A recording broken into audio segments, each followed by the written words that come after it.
வணக்கம் மாணவர்களே. இந்த டிஎன்பிசியில் மோஸ்ட் இம்பார்ட்டன்ட் பார்க்க போகிறோம். என்னென்னா மூதுரை. இது எழுதினது யாருன்னா ஔவையார். இதில் சொல்லும் பொருள் இருக்குது. மாத்தரைனா குற்றம் இல்லாமல், சீர்தூக்கின்னா ஒப்பிட்டு ஆராய்ந்தார், தேசம்னா நாடு, மண்ணையும் பொண்ணையும் கட்டுற வரைக்கும் என்ன பண்ணுறாங்கன்னா ஒப்பிட்டு பார்க்குறாங்க. அது கட்டுற சிறந்ததுன்னு புரியுது.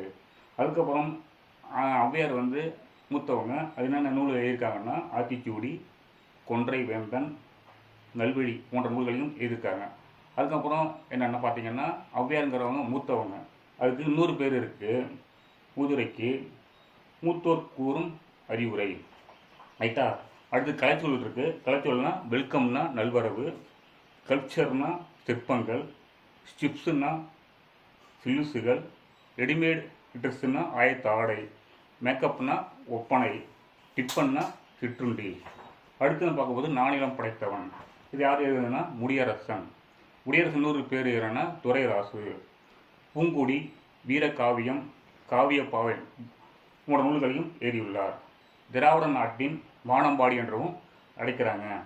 இப்பாடல் புதியதோர் விதி செய்வோம் என்ற நூலிலிருந்து இடம்பெற்றுள்ளது. இப்போ சொல்லும் பொருளும் இருக்கு. மல்லெடுத்தன்னா வலிமை பெற்ற, சமர்னா போர், லல்கும்னா தரும், கழனினா வயல், மரம்னா வீரம், ஏக்களிப்புனா பெருமகிழ்ச்சி, களம்னா கப்பல், ஆழினா கடல். என்னுடைய சேனலுங்கிறது டிஎன்பிசி, டிஆர்பி, நெட்டு வேறு விதமாக இருக்கும். நீங்கள் தொடர்ந்து என்னுடைய சேனலை சப்ஸ்கிரைப் பண்ணுங்கள், ஃபாலோ பண்ணுங்கள். Thank you all.